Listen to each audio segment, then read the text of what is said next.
Nuevamente, bienvenidos a las clases sobre la salvación.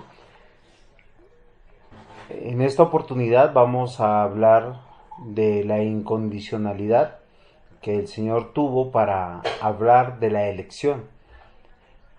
En la clase anterior nosotros pudimos establecer la depravación total del hombre. Por lo tanto, tenemos que hablar de la realidad, de la necesidad de una salvación que está implícita. Y nosotros cuando vemos la necesidad de la salvación es porque el hombre no puede ir a Dios. El hombre está ciego, está sordo, su entendimiento entenebrecido, su voluntad está esclavizada, su espiritualidad está totalmente muerta o separado de Dios.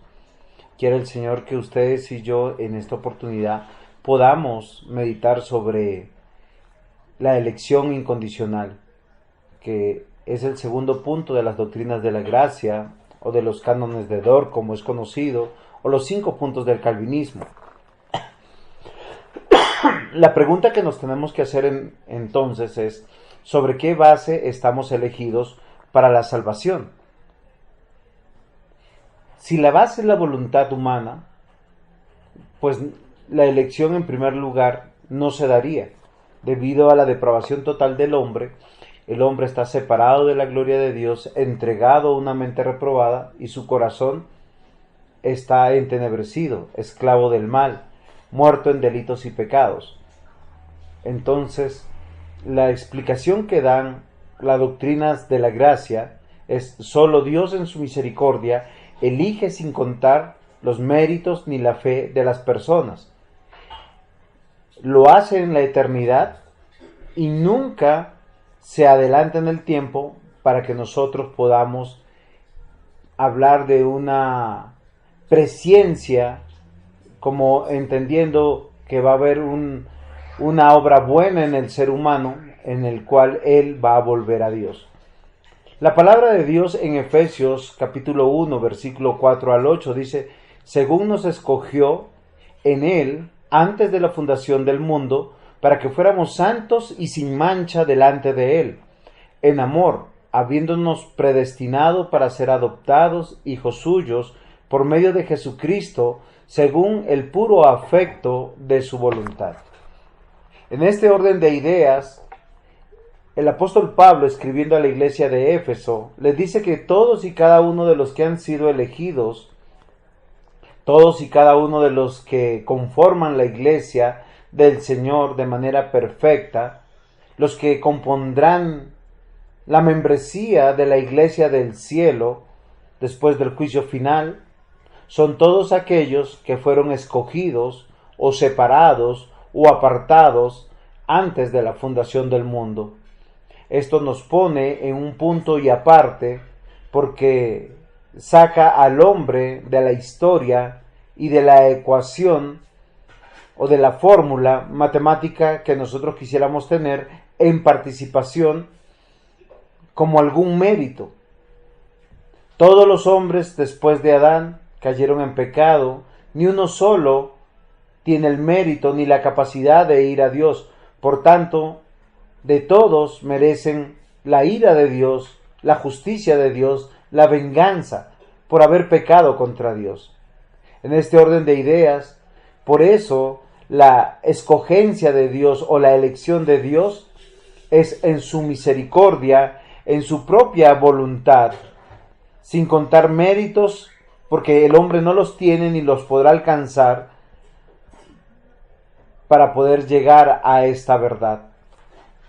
La realidad de esta escogencia tiene un efecto inmediato en la vida de los elegidos y de los llamados a la fe, y es ser santos y sin manchas delante de Él, lo que nos hace que nosotros comprendamos que esta es una elección manifiesta y no latente en el texto bíblico.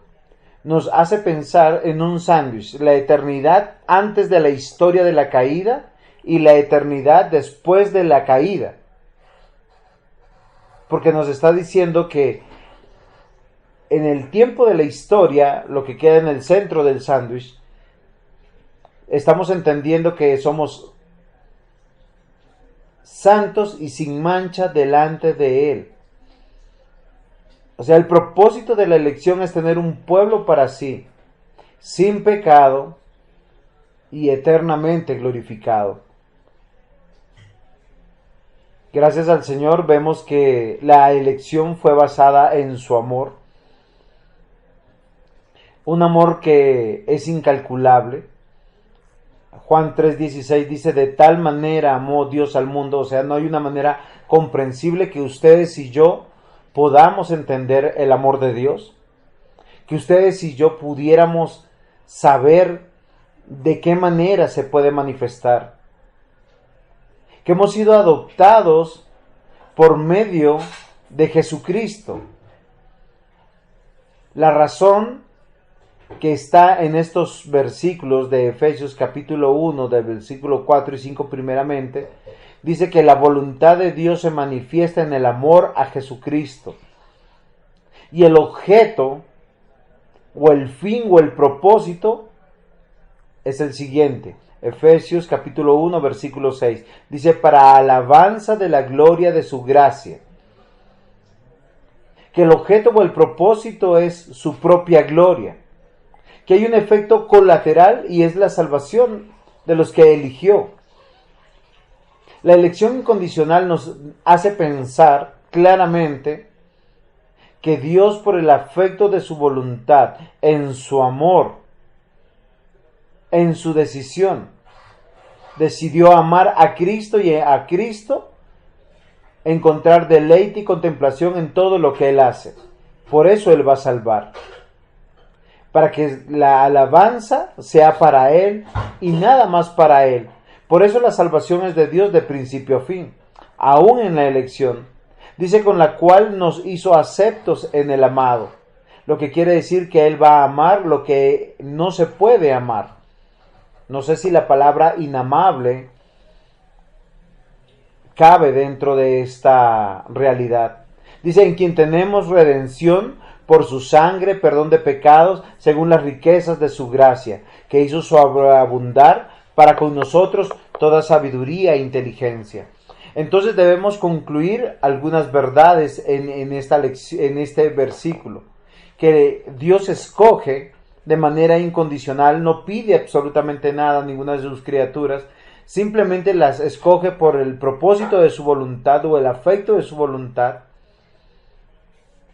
El objeto es la alabanza y su propia gloria y la manifestación de Cristo o de Jesucristo.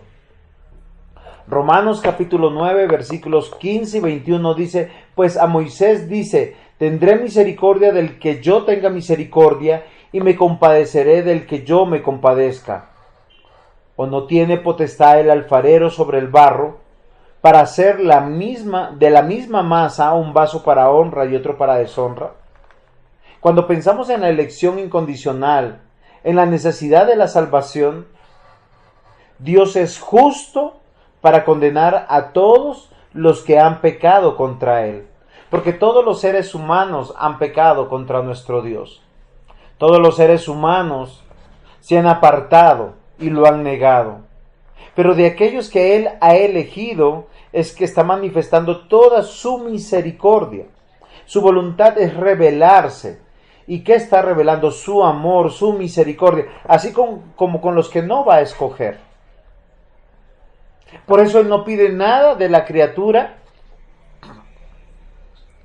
y sí demanda de la criatura fiel obediencia y santidad. Pero la criatura no puede obedecer y no puede seguir porque está depravado totalmente. Por eso el texto de Romanos nos aclara, dice, ¿no tiene potestad el alfarero sobre el barro para hacer de la misma masa un vaso para honra y otro para deshonra? o mejor, un vaso donde se va a derramar su misericordia, su gracia, su amor, su piedad, su condescendencia, su paciencia. Y en el otro, su ira, su venganza, su justicia.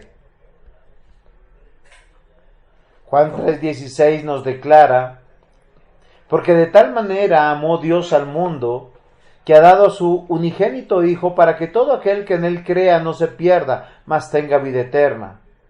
Porque Dios no envió a su Hijo al mundo para condenar al mundo, sino para que el mundo sea salvo por él. Y el que en él cree no es condenado, pero el que no cree ya ha sido condenado, porque no ha creído en el nombre del unigénito Hijo de Dios. Esta es la expresión de la misericordia de Dios. Todas las criaturas, por su propia naturaleza y su propio deseo, se han rebelado contra Dios. No desean de Dios. Y libremente han escogido seguir el mal. Sin embargo, Dios amó a los que van a creer, a los que fueron elegidos por Él. Jesucristo vino y fue mostrado a todo el mundo, tal cual como nosotros vimos que Moisés levantó el asta con la serpiente y todo aquel que miraba a la serpiente se sanaba y se salvaba. Pero la serpiente estaba levantada ante todo el pueblo. Los que no creyeron morían. Jesucristo, nuestro Señor, Dios y Salvador, ha sido conocido por el mundo entero y ha sido rechazado por los que no fueron elegidos. El Señor no vino a condenar, vino a salvar a los que Él había elegido antes de la fundación del mundo. Por eso nos es claro que Efesios 2:10 nos dice: porque somos hechura suya, creados en Cristo Jesús, para buenas obras, las cuales Dios preparó de antemano para que anduviéramos en ellas. Porque la elección nos va a manifestar a un Dios soberano, todopoderoso, providente, que aún las buenas obras que hace el creyente en su salvación, las realiza porque Dios las ha planeado. No porque seamos títeres, somos responsables. Pero esa responsabilidad emana de una nueva naturaleza que tiene aquel que ha creído. Esa nueva naturaleza tiene que ver y reposa en la elección incondicional. Por eso el Señor dice en 2 de Pedro 1:10: por lo cual, hermanos, tanto más procurad hacer firme vuestra vocación y elección, porque haciendo estas cosas no caeréis jamás.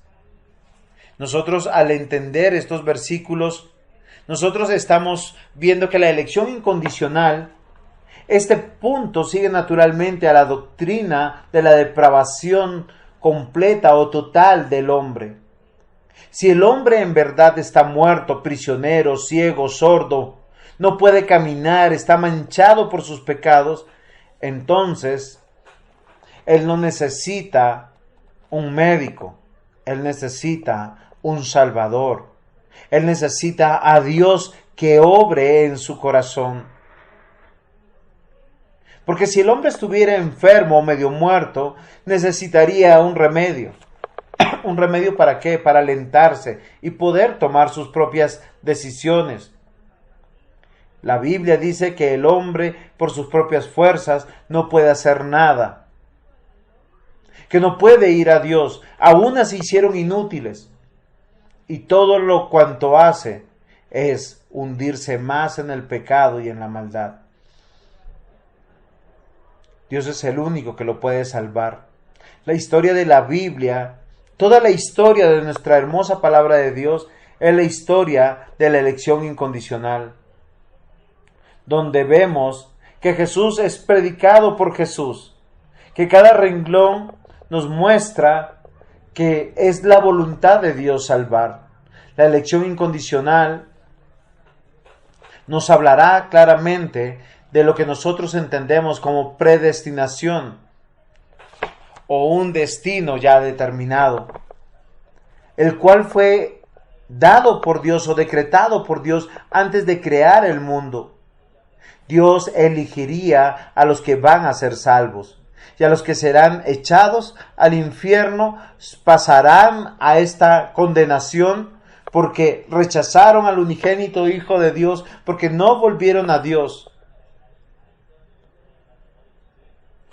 Es claro para nosotros que la elección incondicional es la doctrina que declara que Dios es el que escoge desde antes de la fundación del mundo.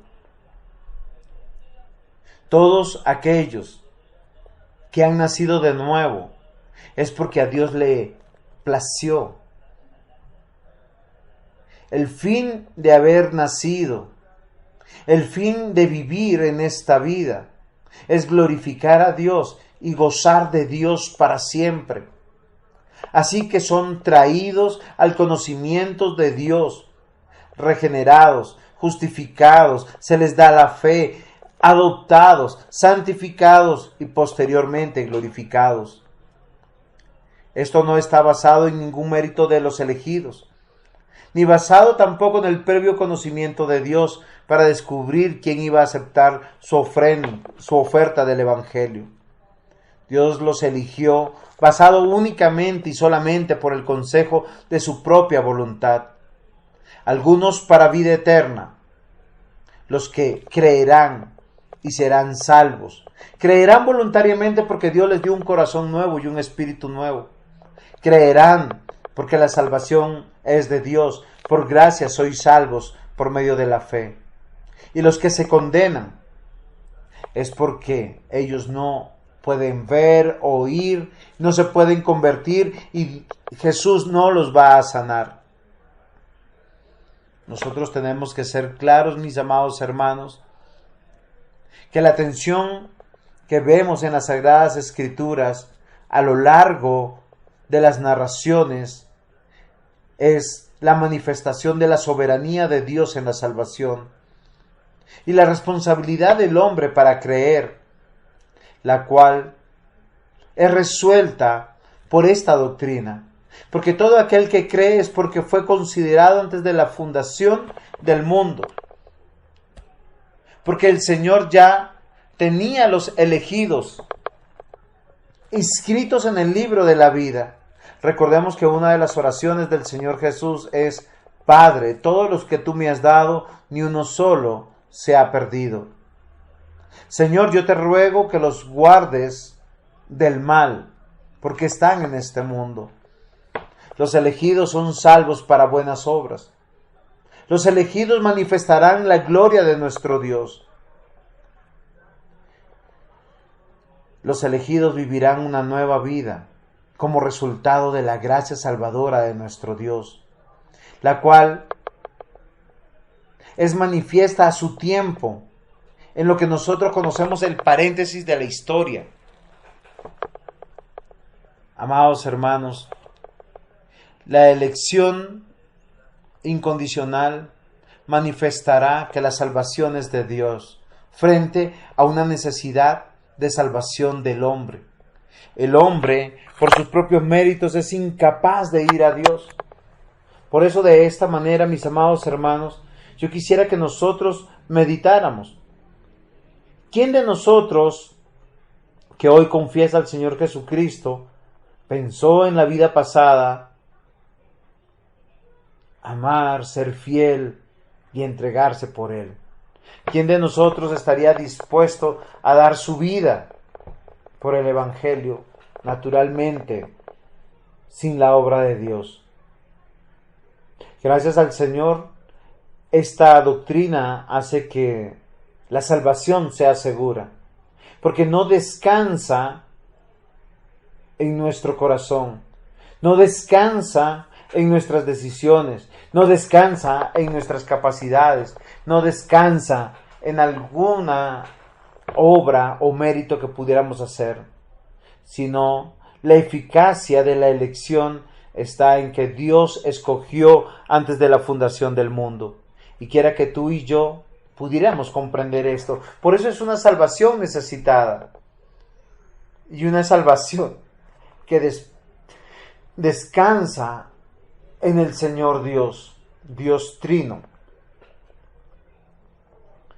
Ahora tenemos que pasar a la siguiente doctrina. Esta es la tercera doctrina de las doctrinas de la gracia o de los cánones de Dort o de los 5 puntos del calvinismo. Porque pasamos por la depravación total, el hombre está depravado totalmente, esclavo, muerto y enemigo de Dios. Claro está que cuando vemos esta realidad nos humilla terriblemente. Más aún cuando no tenemos la capacidad de ir a Dios. Pero ¿qué trae esperanza para el creyente y para el creyente que está predicando el Evangelio?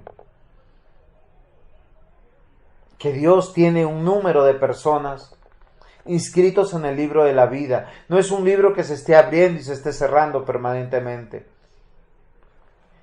El siguiente punto nos va a hablar de una expiación limitada. La pregunta que nos tenemos que hacer es: ¿por quiénes murió Cristo? ¿Cuál es la extensión y la naturaleza de la expiación?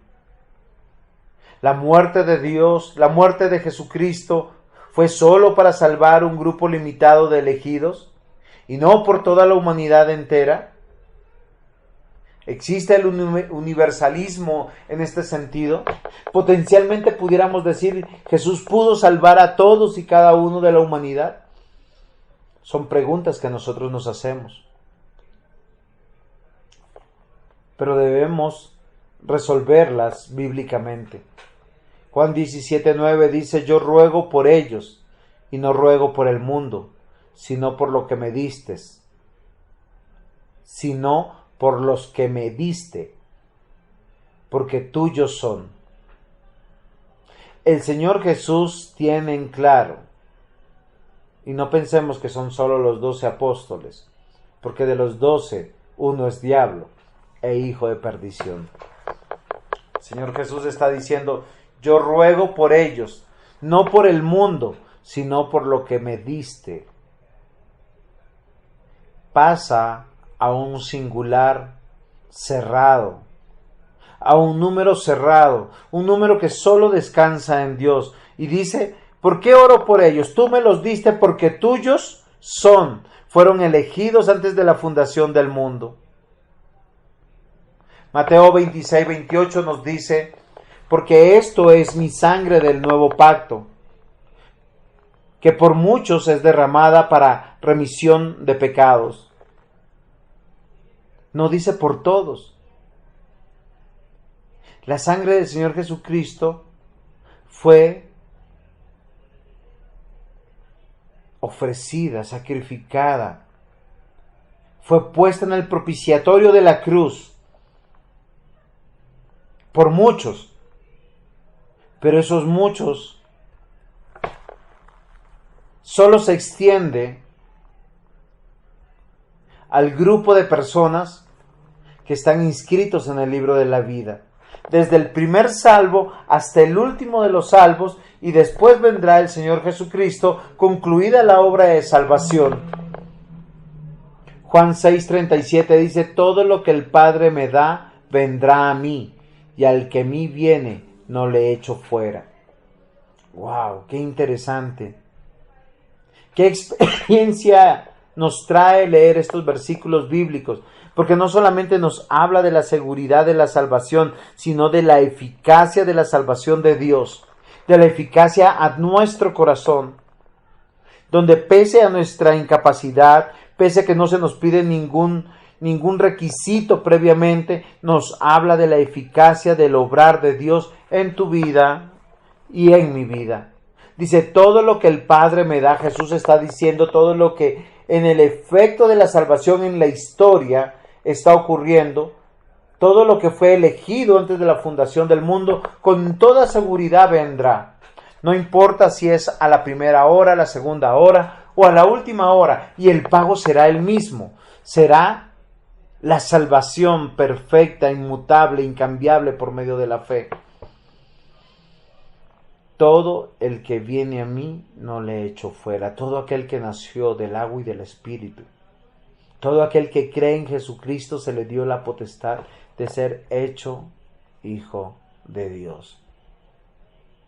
La expiación limitada, mis hermanos, nos habla en este punto de una verdad central, coyuntural del Evangelio.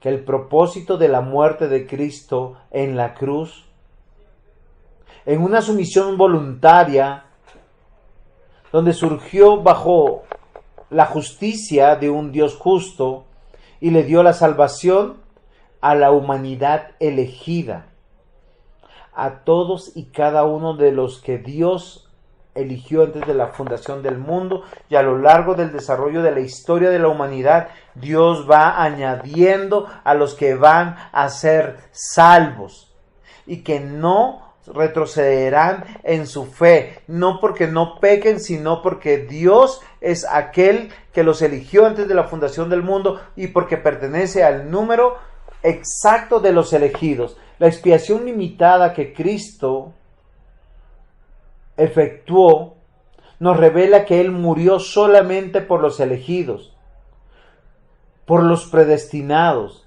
por aquellos que son llamados salvos. Él no murió por los demás hombres, porque no hay esperanza para ellos.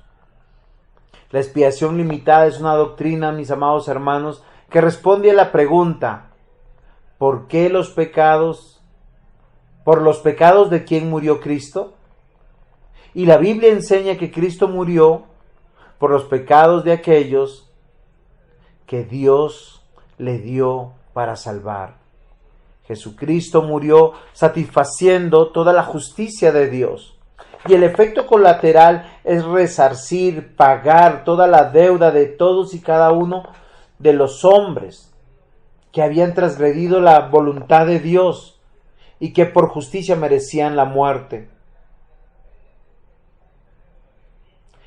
Específicamente Jesucristo murió por su iglesia, la iglesia de todos los tiempos, pasado, presente y futuro, es decir, la suma total de todos aquellos de quien ha sido elegido antes de la fundación del mundo, que nacen de carne, pero que luego nacerán de nuevo, del agua y del Espíritu, y llevarán con justicia el nombre de ser cristianos. Cristo no va a perder a ninguno. Él efectivamente y eficazmente nos revela que los que iban a ser salvos no se perderían. La muerte de Cristo no fue una muerte de expiación potencial o simbólica, o por si acaso alguien no elegido posiblemente pudiera creer en el futuro. Esto en verdad es risible. Sería una burla creer esto, ya que la muerte de nuestro Señor Jesús es una muerte expiatoria por todos y cada uno de los que fueron elegidos por el Padre y en su momento nacerán de nuevo. Nos habla de un número exacto. Él no expió los pecados de todos los hombres. La expiación limitada, mis amados hermanos, nos va a manifestar no solamente de una salvación necesitada, sino una salvación definitiva, clara, que los tiempos se acaban. ¿Por qué se está acabando los tiempos? Porque día a día el Señor está añadiendo los que van a ser salvos, y cuando este número se cierre, el propósito de esta tierra y las condiciones de este mundo se terminarán y se acabarán. Porque estará de tal manera cronometrada, sincronizada con la venida del Señor Jesús. Y toda rodilla se doblará. Pero en ese momento las rodillas que se doblen por temor o por terror no serán para salvación. Cristo murió por los pecadores y de seguro que Él no va a perder a ninguno por los cuales Él murió. La expiación de Cristo es suficiente para todas las generaciones, pero eficiente solamente para los elegidos. Es algo extraordinario, increíble que nosotros podamos descansar en esta gran verdad y descansar en esa gran comisión que el Señor encargó a sus hijos. Id y predicad id y predicad a todas las naciones, bautizándolos en el nombre del Padre, y del Hijo y del Espíritu Santo, y enseñarles que guarden todas las cosas como yo os he enseñado. Mis amados hermanos, por eso la gran esperanza que tenemos frente a estas doctrinas es que el Señor venga pronto. Vamos corriendo y vamos meditando. Entonces hemos hablado de la depravación total, hemos hablado de la elección incondicional y hace poquito acabamos de hablar de la expiación limitada. Y quisiera tomar el tiempo para hablar de la gracia irresistible. Esta es la cuarta doctrina que se desprende de la Escritura y que nos hace una gran interrogante. ¿Podemos rechazar el llamado de Dios? ¿La salvación de las personas elegidas se realiza o es realizada por nuestro Dios? Y lo interesante de este punto es la manifestación de la Trinidad. El Padre elige, el Hijo justifica y el Espíritu Santo es el que aplica. ¿Quién puede rechazar o resistirse a Dios?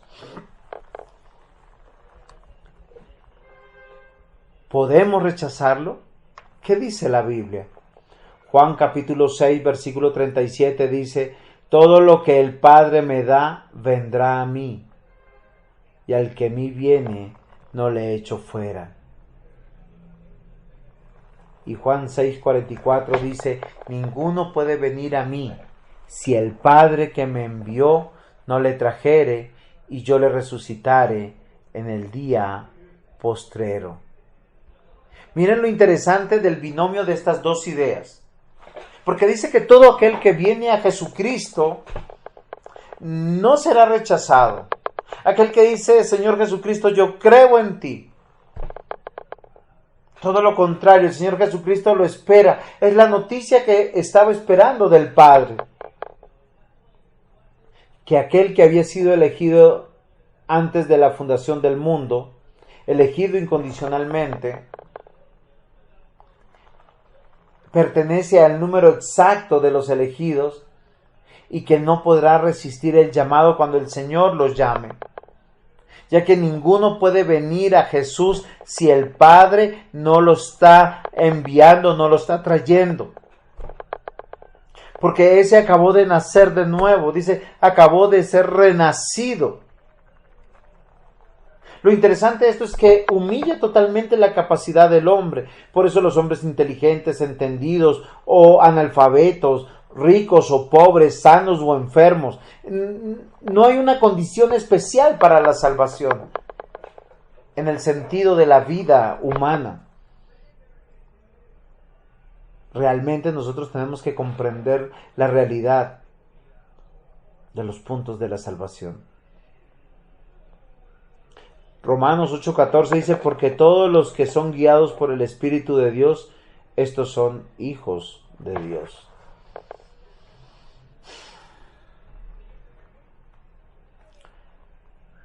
Todos los que han nacido de nuevo escuchan la voz de Dios para creerle, para seguir adelante, para renunciar a sus vidas.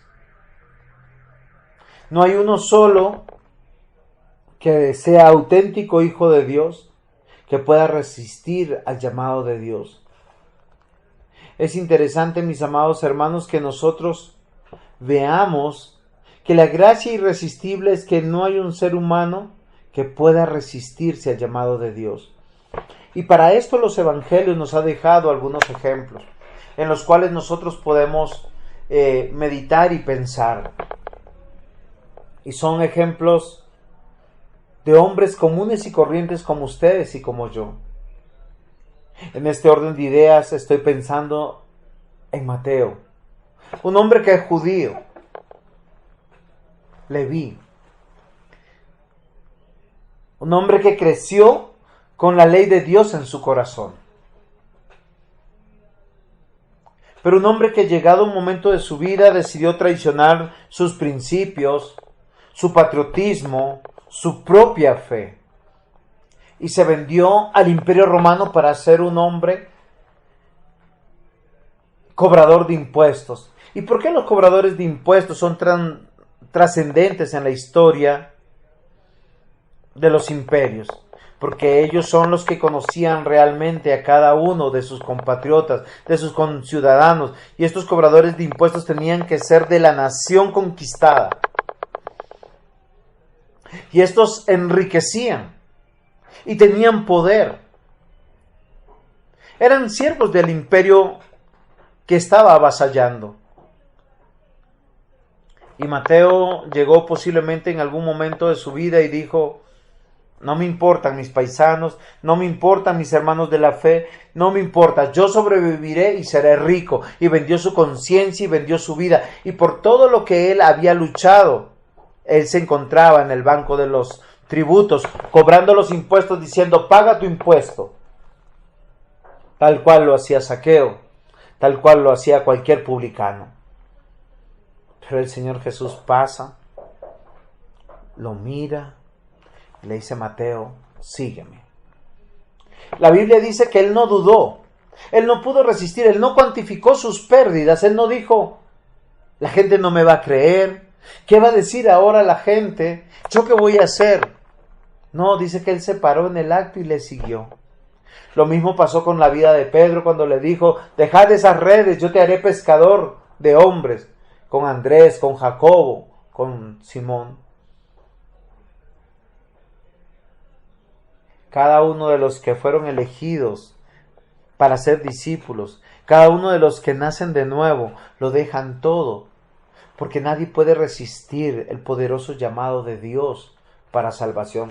Bueno, claro, posiblemente tú estás pensando: y entonces el hombre rico que llegó y le dijo: Señor, maestro, ¿qué puedo hacer yo para ser salvo? Y él le dijo: has cumplido los mandamientos. Y él contento se dijo: claro, yo sí, los cumplo desde mi juventud. Y el Señor Jesús, conociendo su corazón, posiblemente era un hombre muy fariseo.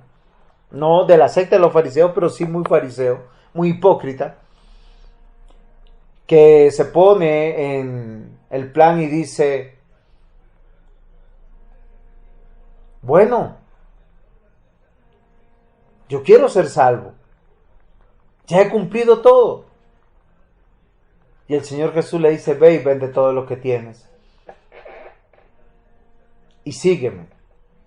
Recuerden que hay un condicional: aquel que no niega su vida es porque no ha nacido de nuevo.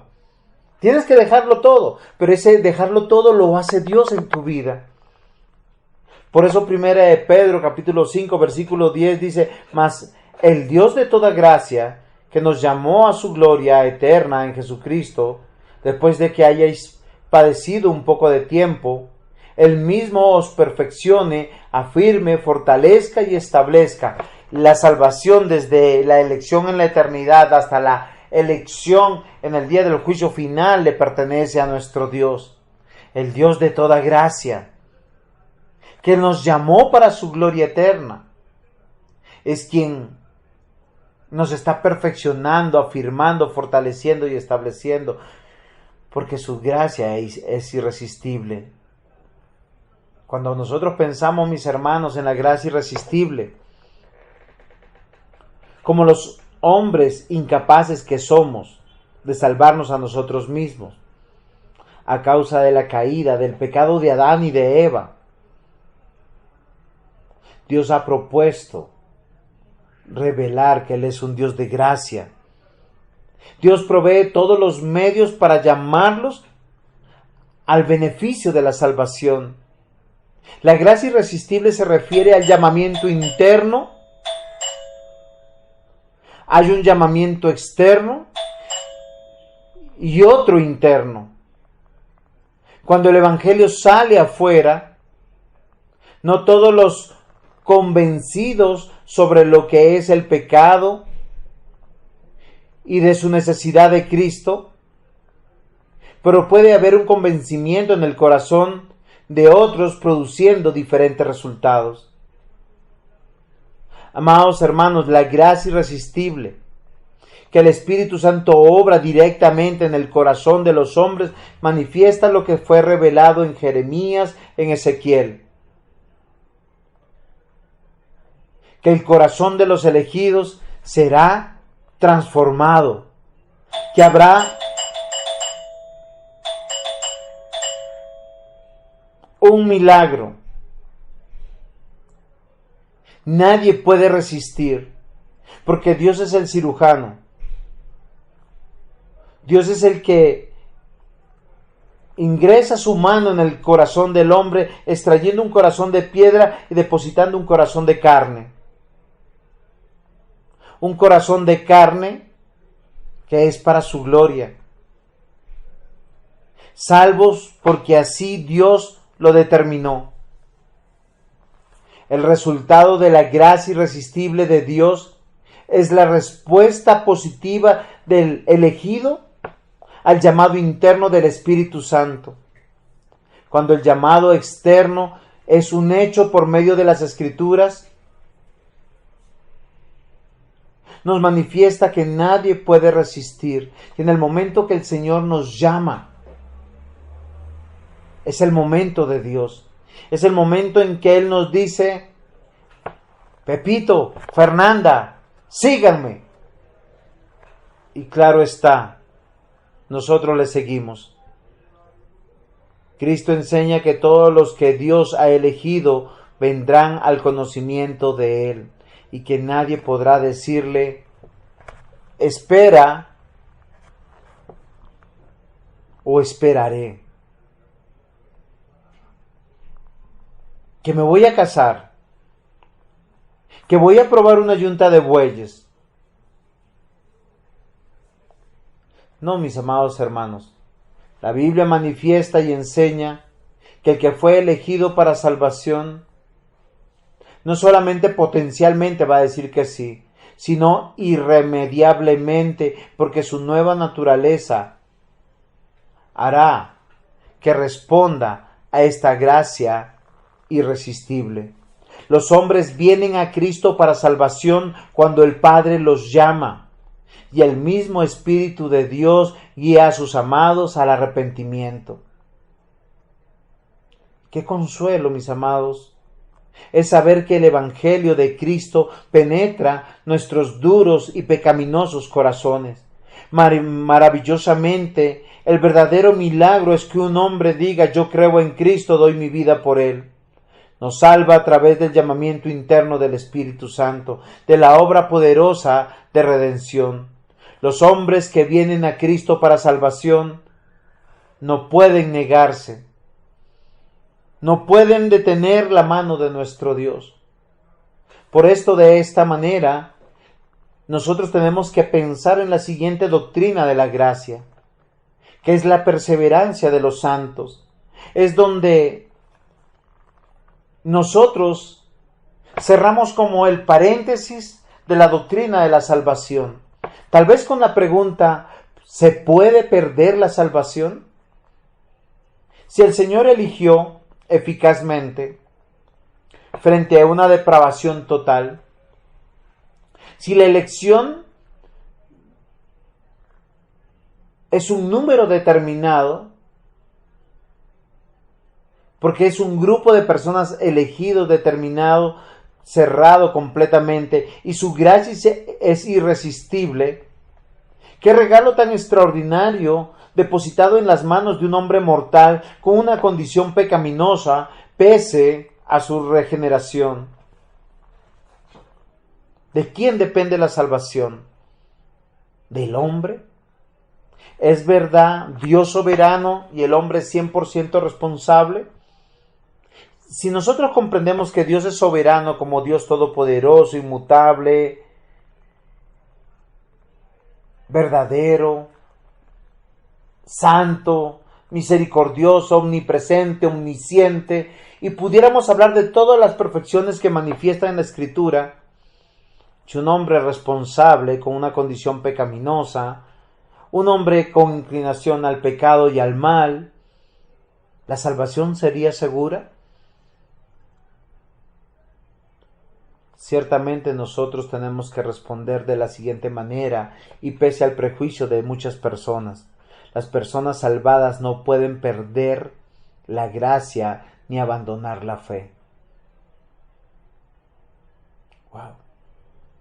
Porque si no pudieron resistirse al llamado de Dios, porque recibieron un corazón nuevo y un espíritu nuevo, debemos comprender que este valioso regalo que se nos fue entregado es guardado, cuidado, preservado en nuestro corazón por Dios mismo. Romanos 8, 28, 29 dice: y sabemos que a los que aman a Dios todas las cosas les ayudan a bien, esto es, a los que conforme a su propósito son llamados. Porque a los que antes conoció también los predestinó para que fuesen hechos conforme a la imagen de su Hijo, para que Él sea el primogénito de entre muchos hermanos. Si amamos a Dios es porque hemos nacido de nuevo, porque pertenecemos al grupo de los elegidos, de los que no pudimos resistir a Dios, ni su llamado, ni su obrar, y todas las circunstancias que rodearán la vida del creyente.